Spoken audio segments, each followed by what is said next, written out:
Welcome to the Self-Trust Masterclass. Making decisions from abundance. We're going to stop letting fear make your choices. And I wanted to show you this.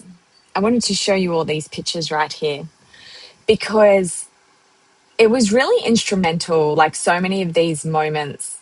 And I was reflecting on the journey and I went, wow, so many of these photos wouldn't have happened if I hadn't developed this what do you call it, skill, this mindset shift, this different way of thinking.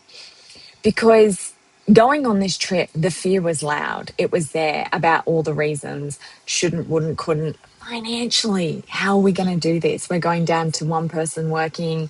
We're going on stints where we'd be weeks or months without the two incomes. Homeschooling my kids. Do I even have the patience for that? And who else, I wonder, has that voice in their head that is just so loud? Da, da, da, da, da, da. I do. It's very, very chatty up in here. And every single time I came back to, if I was making this decision from abundance, what would it be? We go. That's all it was. We go. So we left. When we were making decisions on which way to go, even about coming up to Darwin now, being in Perth for a couple of months, it was good. Making it up to Darwin, do we really want to go? What happens if there's no work up there for Luke? Da da da da da da da. What if I was making the decision from abundance? We go to Darwin. So we go. Luke and I are starting a company together. The paperwork, the logistics, the licensing required, the startup. It's like all of a sudden, as soon as you start getting into things, it's like the voice comes up. Our time on this, the money invested into this, is it going to happen? Blah, blah, blah, blah, blah. And what would happen if you made this decision from abundance? We do it. So we're doing it. And so I'm curious to know, what are some decisions that you need to make? If you're watching the replay, comment underneath. If you're watching me live, what are some decisions that you need to make? And even, you don't even have to comment them. You will think of something that's been big for your life right now. And how much have you potentially flip-flopped around on that decision? And the other thing I want to ask you as well is, why won't my little thing work? How many of your decisions relate to financial decisions? There's probably some that don't, but I'd say majority of them do. Majority of them are, I want to do this, but financially, I want to do this, but financially it's a risk. And I want to do this, but I'm safe over here. And I want to do this, but this is stable over here. And we need to make a decision out of that, but financially it looks like this, this, and this. And I get it. I get it, because it's a real thing. And also, if we were to make decisions from abundance, not reckless. This isn't going out and dropping all of our money at the latest Louis Vuitton store because that's what you wanted to buy, the new handbag. Just really feeling into the risk reward ratio and just coming back to ourselves. So this is what we're going to cover tonight. And I'm always, if you are new to my world, hello. If the first time you're seeing this, and if you're already in my world, you've probably seen this 50,000 times. And I will never, ever stop talking about it, because it is, let me bring up this. Oh, sorry. Now I can see the comments. Because it drives everything. Your identity actually sits behind everything you do. How you see yourself will drive everything that you do. Whether it's regards to decisions, the work you do, the lifestyle choices you make, the habits you do, the behaviors, everything sits in your identity. So what's the identity made up? The identity is made up of your thoughts. So this is where your money story lives, the internal narratives that you always are telling yourselves, and these silently shape your financial reality. You create what you believe. Then we have emotions. So wealth is actually emotional, and building emotional capacity to hold wealth and in our nervous system is actually really important. The mind and the nervous system are one whole unit. It's one whole mechanism. And this actually drives our behavior. So how we think and how we feel actually outputs the behavior. So this is where your inner identity becomes the actions in reality. So for example, the patterns, the systems, or the lack of structure. So how do you manage your money? Do you not? How do you spend your money? Do you overspend? Do you underspend? Do you budget? Do you not budget? How are you actually physically operating in the real world with your money? And so this is my money identity framework, where it's inner evolution plus practical execution. If we start looking at all of this holistically, this is where we can start to change. And this same framework, even though it's talking about money identity, applies to the self-trust that we're going to learn tonight. So let's dive into self-trust. First thing, self-trust is not always about being right. I just wanted to flag that one. Self-trust isn't this like miracle, magical land where all of a sudden every decision you make is the right one. It's not about that, but it's about being fully comfortable and having full ownership of every decision that you do make. So self-trust develops when your perceptions, so perceptions is how we're thinking, how we perceive the world around us. Do we perceive the world as a safe place? Do we perceive this decision as safe, as risky, as fun, as scary? The emotions that we feel, so how we feeling in the thoughts that we have, in the situations that we put ourselves in, and the internal signals are meaningful. They're actually meaningful. Where it weakens is in those same experiences, they're consistently questioned, minimized, or potentially reframed. So what does reframe mean? When someone else says, yeah, but what about, oh, I'm not sure about that. Oh, that sounds a bit, oh, have you thought about that? Over time. So if you've grown up in an environment, so this is the key, the environment is key. You know, they did this, I don't know if it was an official study, but when you think about every single area in your life, if you've got love, fun, relationships, wealth, impact, spirituality, contribution, significance, like all of these different things, what would be the most important pillar to focus on? And it's actually your environment, because how the nervous system works is it's constantly, if you want to learn about this, go and watch the previous masterclass where we talk about neuroplasticity, which is the very first one I did, the more, ability of more. The nervous system is constantly taking data points from your environment and updating it to the new baseline. So we need to really talk about, what are you consuming every day? What are you consuming in a sense of, yes, people instantly think social media. Are you consuming stuff on social media that is towards the thing you want? Or does it maybe put a little doubt? Oh, well, if they're talking about that, I wonder if I could really do that. If they're saying that that's not a good strategy, I wonder if I could actually do that. You actually have to be the gatekeeper of your mind and making sure what you're consuming. Who are you talking to on a daily basis? Do you have yourself with a group of women who are inspiring, who are talking about goals, who are talking about accountability, discipline, going towards the things that they want, showing up every day, winning, celebrating, and also expressing when they're wobbling and saying, I'm struggling right now? Or are you trying to do this by yourself? Are you trying to work it all out in your head? And you've got maybe your mum who's a bit of a negative Nancy, and no matter what you say, she kind of finds the negative in every single situation. Not saying everyone's mum's like that. Or is it your sister? Or is it your auntie? Or is it your partner? Where you share this idea. The walkie-talkie just went off. Babe, the walkie-talkie. So the consuming doesn't necessarily mean you're consuming it. So you might sit down and read a book. Hold on. Luke, the walkie-talkie. Can you please come back to the van? I'm on my masterclass and now I'm talking to you on a walkie-talkie.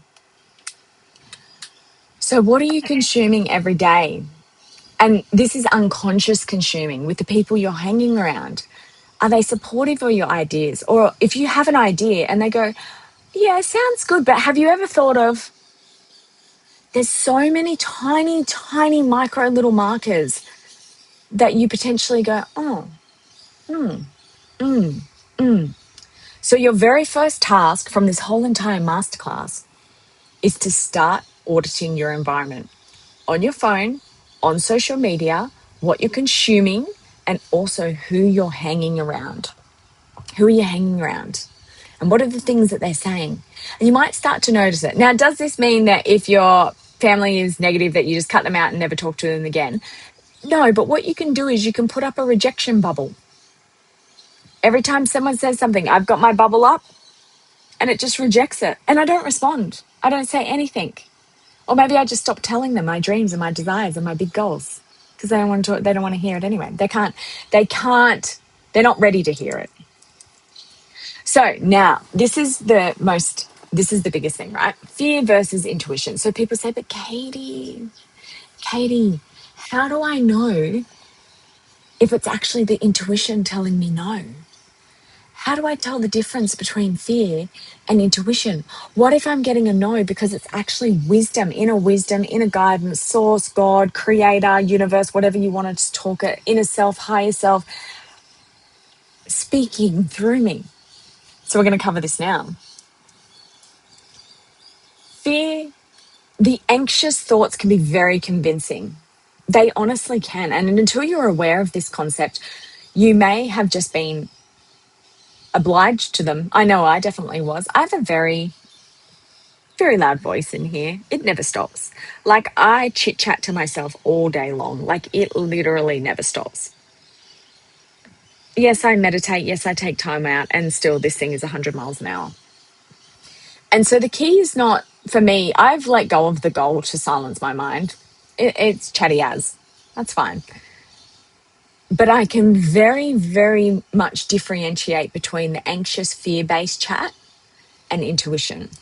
Because what I learned is that fear-based is loud, frantic, and fast. It's got a lot to say. Should, would, could, why. But if we do that, then that could happen. And what if that could happen?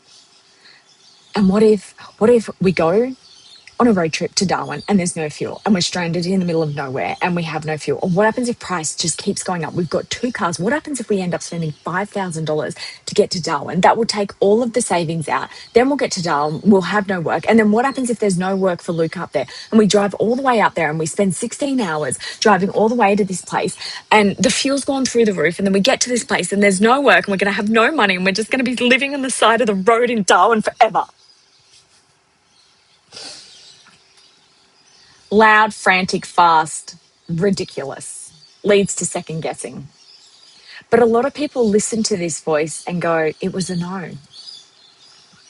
Intuition is a lot calmer. It's usually, I don't know why I got a couple there, in a state of stillness. So if you're bip, bop, bop, ba up all over the place and you're trying to make a decision,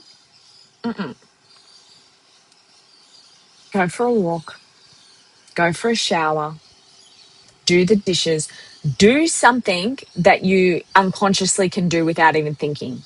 Driving, vacuuming, cleaning, going for a shower, brushing your teeth. Something where you're still keeping the body busy, but your mind just goes, "Ah." I'm not actually talking about sitting down and meditating to get the answer from the universe.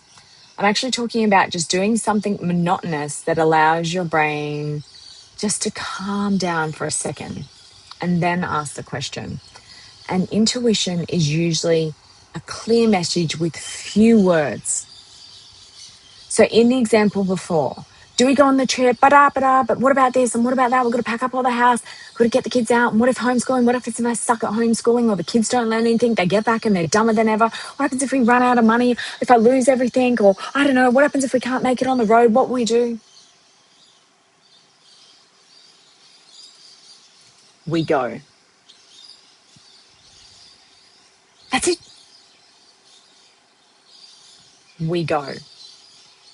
Still, clear, fewer words. And I wonder if you can think about when this has maybe happened for you and you go, oh my God, yes, yes. So it feels reassuring regardless, oh, excuse my spelling, regardless of the message. It could be a yes, it could be a no, it could be a not now. Regardless of what that message is, there's a level of reassurance in the body, not second guessing. So let's take a moment now. Let's put this into practice. You have nothing to do right now. If you're doing something, just stop for a second. Unless you're driving, don't stop. Probably shouldn't be watching this if you're driving. If you're making dinner, or if you're cooking, or if you're doing something with the kids, just take a moment just to stop for a second and just take a breath in with me. Let the shoulders come down. All it takes is a second. We don't have to meditate for 20 minutes, just a second. And I want you to think about that big decision that you've been sitting on. Just bring it to mind. And take one more deep breath in and breathe out. And when you're in this moment of a little bit of stillness and a little bit of calmness on this masterclass, when you ask yourself, should we A, do I B, should I A or B, I want you to just listen to the very first answer that comes in. And the trick here is to listen to that very first thing before the bibbity bobbity chattity dibbity dobbity mind comes. Now, I want to reveal something to you. Every time I do this, I get the calm answer, we go. And then not far behind it is Mrs. F. We'll just call her that, Mrs. Fear. Mrs. L, Mrs. Logic comes in with the but. I haven't actually mastered that voice not turning up. If anyone has, please reach out to me. So I get the we go. And then I still get the but. So I just wanted to preface this here. But where I've grown in a human and the woman that I am today is once I get that message, I go, we go. We do it. And all the but, when it comes in, the logic hits me like a ton of bricks. I just kind of fling it off and I go, I've already got my answer. My decision's already made. I've already got my answer. Thank you for being here. I appreciate you. I know that you're just being logical right now, and I flick it off constantly. It's like, I've got to put my shield up. It constantly keeps bopping off me. So I think if you're chasing this elusive state of like bliss of I only get intuition messages and the logic mind and the fear mind never ever enters my thought space ever, I think that's honestly an unrealistic goal because it's still definitely there for me. The difference is which one do I give more attention to? And I want to share a story with you because what's on the next slide?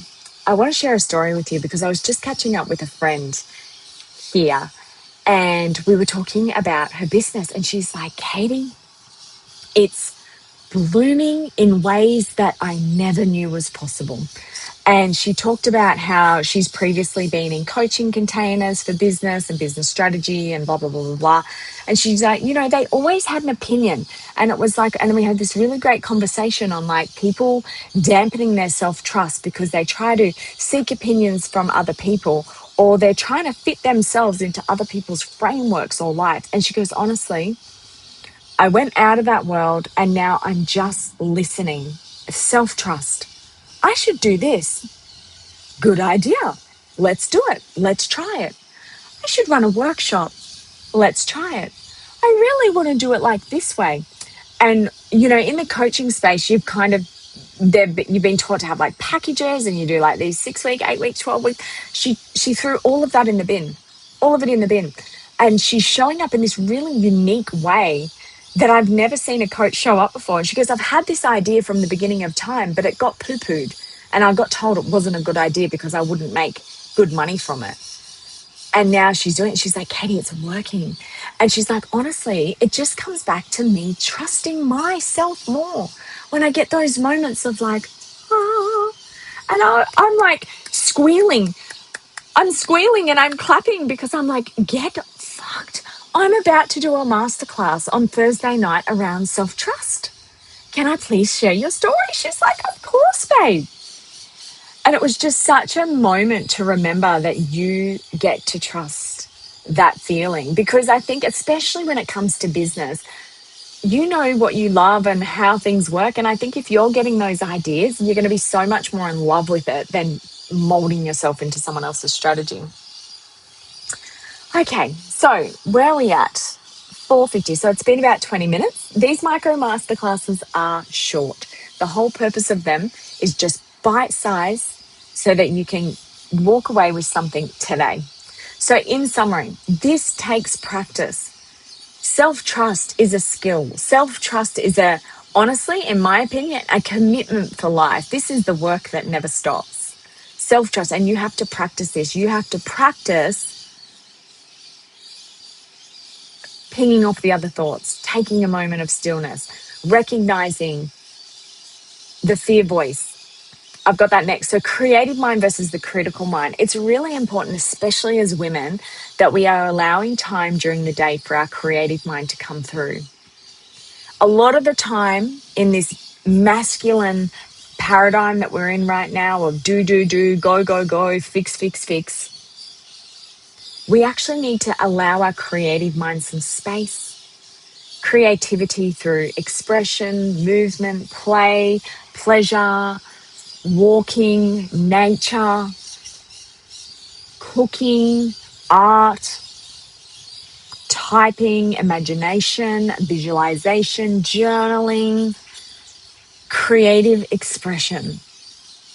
We really need time each day for that to just let it take over instead of always being critical. What's next? Logical, fix. Notice when the fear voice is in town.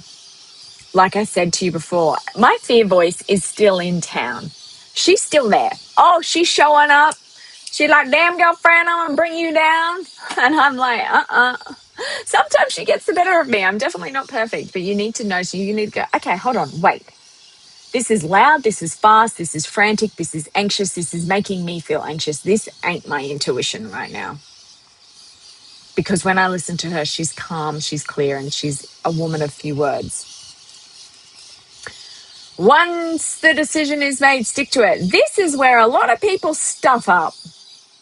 How many of you are guilty of making a decision and then changing it? You have a moment of clear clarity. You have a moment where you get a full body, yep, I'm doing it. Then Miss Old Fear comes swaggering on in like she does. And she goes, but what about? And did you think about? And what if?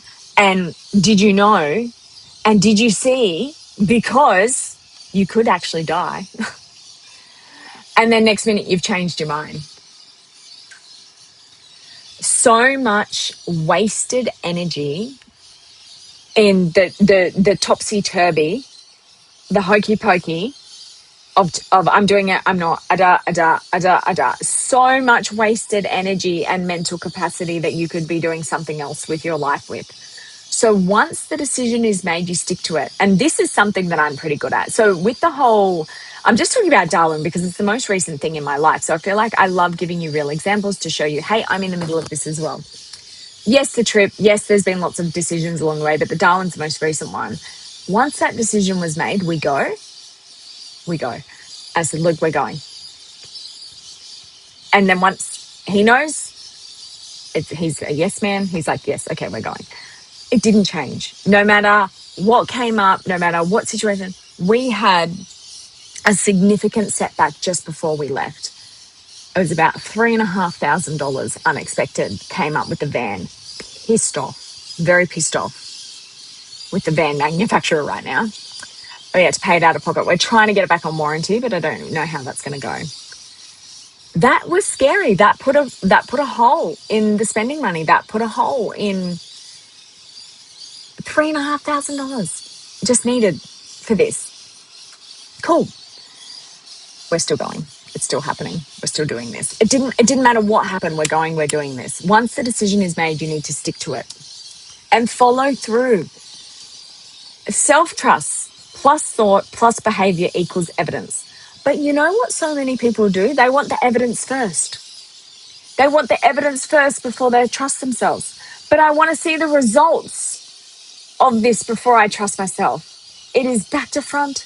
It does not work that way. You ask any successful person, you read any book biography, you listen to any masterclass speech, anything of the most influential people in the whole entire world, the top tier in any category of life.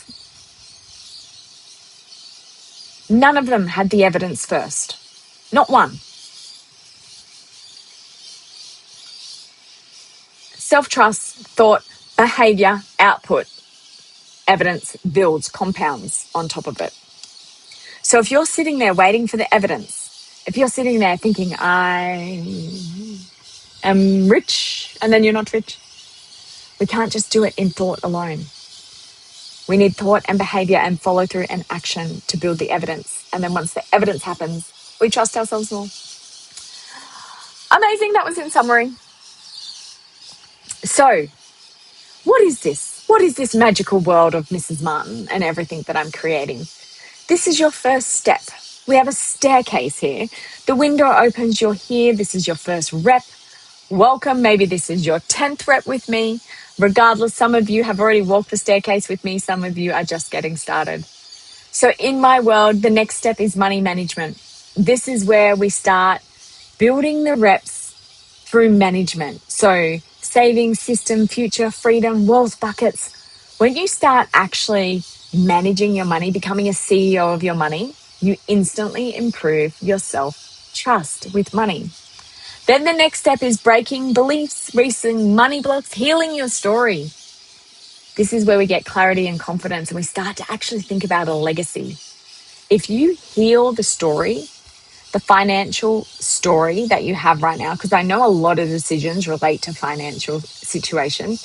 If you heal that money story that you're currently playing on repeat, the self-trust builds.